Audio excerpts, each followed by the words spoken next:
62મી વાર્ષિક સાધારણ સભામાં ઉપસ્થિત આપણા આજના અધ્યક્ષ અમરેલી નાગરિક સહકારી બેંકે 61 વર્ષથી જે બેંકના ચેરમેન હોય એને જ આજની મિટિંગનું અધ્યક્ષસ્થાન આપતા હોય છે.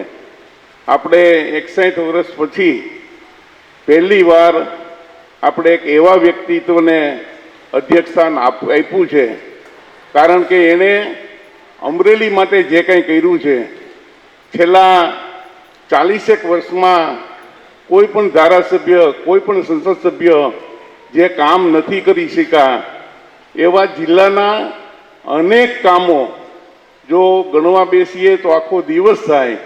માત્ર 3-3.5 વર્ષના ટૂંકા ગાળામાં લગભગ 2000 કરોડથી વધારેના કામો આપણા જિલ્લામાં વણમાગ્યા એવા છે.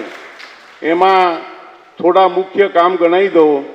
આપણો કુકાવવાળો 278 કરોડના ખર્ચે આપણો રિંગ રોડ હોય, આપણી ઠેબી ડેમ ઉપરનો 110 કરોડના ખર્ચે રિવરફ્રન્ટ હોય, 28 કરોડના ખર્ચે રાજમહેલનું નવીનીકરણ હોય, 40 કરોડના ખર્ચે વિદ્યાર્થીઓ માટેનું સ્પોર્ટ્સ કોમ્પ્લેક્સ હોય, ત્યાર પછી ફરી 40 કરોડ માટે વિદ્યાર્થીની હોસ્ટેલ હોય, આપણા નવયુવાન વિદ્યાર્થીઓ માટે 20 કરોડની ઈ લાઇબ્રેરી હોય, આપણા શહેરના બાયપાસથી અંદર આવતા શહેરના તમામ રસ્તાઓ આરસીસી જે બની ગયા છે, અને આ ઉપરાંત આવા અનેક કામો જે લાવ્યા છે, અને ખાસ કરીને જે આજ સુધી જિલ્લામાં કોઈએ નથી કર્યું.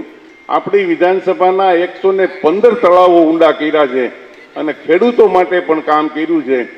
આવું વિરલ વ્યક્તિત્વને આજનું આપણે અધ્યક્ષસ્થાન એટલા માટે આપ્યું છે કે મેં અગાઉ પણ કીધું હતું મારી એક સભામાં કે ડૉક્ટર જીવરાજ મહેતા પછી પહેલું એવું વ્યક્તિત્વ મળ્યું છે કે જે વણ માગ્યા કામ લાવે છે.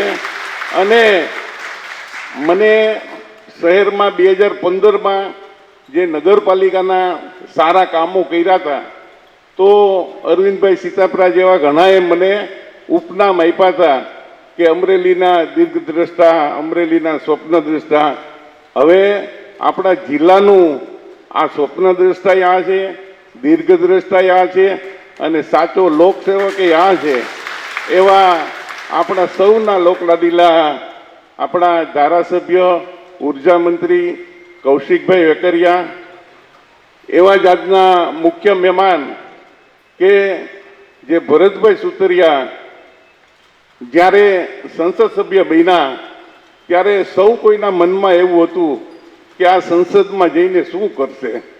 આ બધાના મનમાં પ્રશ્નો હતા, પણ જે આજ સુધીના સંસદ સભ્ય જે સંસદમાં જઈને ભણેલા સંસદ સભ્યો નથી કરી શક્યા એવા કામ એણે પણ કરીને બતાવ્યા છે. સામાન્ય રીતે એમ કહું કે કેન્દ્ર સરકારનું ફોરેસ્ટ ખાતું અને રેલવે ખાતું એટલું બધું ડઠ્ઠર છે કે એ બે ખાતામાંથી કામ લેવાના બહુ અઘરા છે. જ્યારે અમરેલીના ચકરગઢ રોડ હોય, લીલિયા રોડ હોય, કેરિયા રોડ હોય, આ બધામાં સિંગલ ત્રાસા ગરનાળા બની ગયા હતા અને લોકોની રજૂઆત આવી કે હવે અમને સીધું ગરનાળું અને બસ ચાલી શકે એવું હાઇટવાળું ગરનાળું જોઈ. ત્યારે ભરતભાઈ સુતરિયા અને કૌશિકભાઈ વેકરિયા તરત જ દિલ્હી ગયા અને ચાલુ ગરનાળાના તોડાવી અને ડબલ ગરનાળા બસ પસાર થઈ શકે એવા ગરનાળા બનાવ્યા. તો આવું કામ પણ આજ સુધીમાં મેં કોઈ સંસદ સભ્યોનું જોયું નથી. પછી આખા સૌરાષ્ટ્રનું હબ કહી શકાય એવો રાજકોટ જિલ્લો છે. તો રાજકોટ જિલ્લાને વંદે ભારત નથી મળી અને ભરતભાઈ આપણા અમરેલી માટે વંદે ભારત લઈ આવ્યા અને તિથલમાં સ્ટોપ પણ અપાયું. અત્યારે રાજકોટ જિલ્લામાં વંદે ભારત માટે આંદોલન શરૂ થયું છે. તો એ આપણા લોકપ્રિય કર્મઠ સાંસદ ભરતભાઈ સુતરિયા, જેના પ્લાનિંગ ને ડિઝાઇનથી અમરેલી માર્કેટયાર્ડને ગુજરાત અને દેશ દુનિયામાં ઓળખતું થયું છે. એવા મારા પરમ મિત્ર અને આ બેંકના ચેરમેન વનરાજભાઈ પટેલ, એવા જ મારા મિત્ર અને આ બેંકના વાઇસ ચેરમેન કમલેશભાઈ ગરણિયા, માર્કેટયાર્ડના ચેરમેન ભાવિન સોજિત્રા, બેંકના પૂર્વ ચેરમેન મનસુખભાઈ ધાનાણી, જયેશભાઈ નાકરાણી, મંચે તમામ મહાનુભાવો, ઉપસ્થિત એપીએમસીના વેપારીઓ, સભાસદો, ભાઈઓ અને બહેનો. મિત્રો, આપણે છેલ્લા 25 વર્ષમાં બેંકમાં દિવસે ને દિવસે ખૂબ પ્રગતિ કરી રહ્યા છીએ, જેના પરિણામ સ્વરૂપે આપણી બેંકમાં આજે બેંકની ડિપોઝિટ 240 કરોડ રૂપિયા છે. બેંકનું ધિરાણ 123 કરોડ 85 લાખ રૂપિયા છે. બેંકનો સીડી રેશિયો 57% જેવો છે. આપણે સતત 26મા વર્ષે બેંકનું એનપીએ 0% જાળવી રાખ્યું છે, જે આપણા માટે એક ગૌરવપૂર્ણ વાત કહેવાય કે દર વર્ષે આવડું ધિરાણ હોય અને એની 100% રિકવરી કરવી હોય તો એ આપણી બેંકમાં જ થઈ શકે. બેંકના સભાસદોનો વિશ્વાસ જાળવી રાખવાનો સતત આપણે પ્રયાસમાં સફળ થયા છીએ.